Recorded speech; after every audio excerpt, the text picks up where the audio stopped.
Today, we're jumping into the absolutely wild story of the Yellow Turban Rebellion. This is all about how a massive, fiery uprising of desperate peasants ended up being the thing that shattered a 400-year-old empire. It's a story packed with prophecy, chaos, and some seriously unintended consequences. It really gets you thinking about that central question, right? How does a superpower actually fall apart? Is it just a long, slow decay from the inside, or is it a single explosive event that brings it all down? Well, the collapse of China's legendary Han Dynasty gives us a fascinating and pretty messy answer. So, to really get what happened, we can't just look at the explosion itself. First, we have to look at the powder keg it was sitting on. Let's set the scene. We're talking about the late 2nd century. For 4 incredible centuries, the Han Dynasty was an absolute titan of the ancient world. You gotta understand, this was a powerhouse of culture, technology, and military strength, easily rivaling the Roman Empire. To the people living at the time, it must have seemed eternal, unshakable. But it wasn't. And it wasn't just one problem. It was this awful, vicious cycle. The Yellow River had these devastating floods that wiped out farmland, which of course led to massive famine. That famine left people weak and vulnerable to a horrible plague that was sweeping through. And while all this suffering was going on, the government, a corrupt court run by powerful eunuchs, just kept hiking up taxes to pay for their own fancy lifestyles. For your average farmer, life wasn't just hard, it was becoming literally impossible. So, what happens when people get that desperate? They start looking for hope, anywhere they can find it. And for them, hope arrived in the form of a new faith healer and his pretty revolutionary spiritual movement. This guy, Zhang Juya, was super charismatic. He traveled all over the countryside, healing people with blessed water and teaching his way of great peace. But here's the key. He was offering more than just spiritual comfort. He gave them a diagnosis for everything that was wrong. He taught that the Han government was sick, it was corrupt, and that a brand new, just era was on its way. For millions of peasants who were at the end of their rope, this wasn't just a faith, it was a solution. This was their slogan. And it was powerful, prophetic, and, let's be honest, a call for total revolution. The blue sky symbolized the Han Dynasty.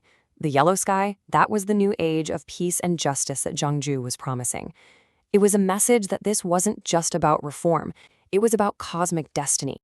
So now you've got a leader, you have an ideology, and you have this killer slogan.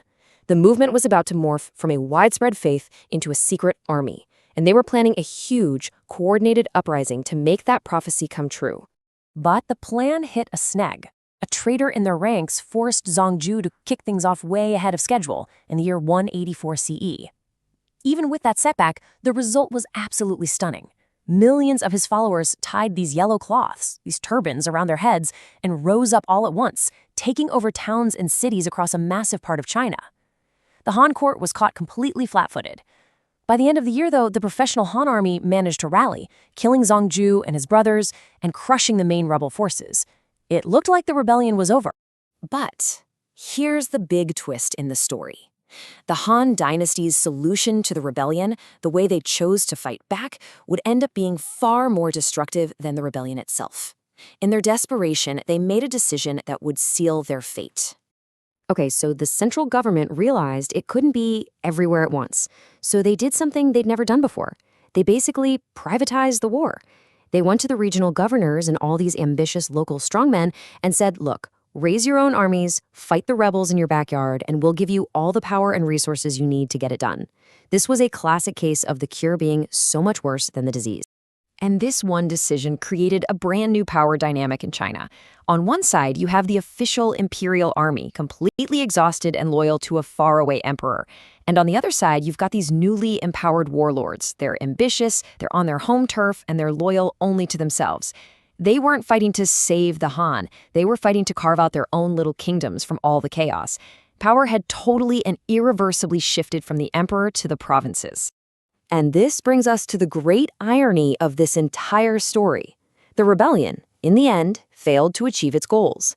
But its real impact was that it created the perfect conditions to destroy the very empire it hated. It's like watching a perfect chain reaction, just one domino toppling the next. Step 1, the rebellion hits the government hard and weakens it. Step 2, the government creates these powerful warlords to fight back. But then, step 3. Once the main rebellion is crushed, the warlords refuse to give up their armies. I mean, why would they? They held all the real power now. The emperor became a puppet, and these warlords turned on each other, plunging China into decades of brutal civil war. And this is what kicks off the famous Three Kingdoms period.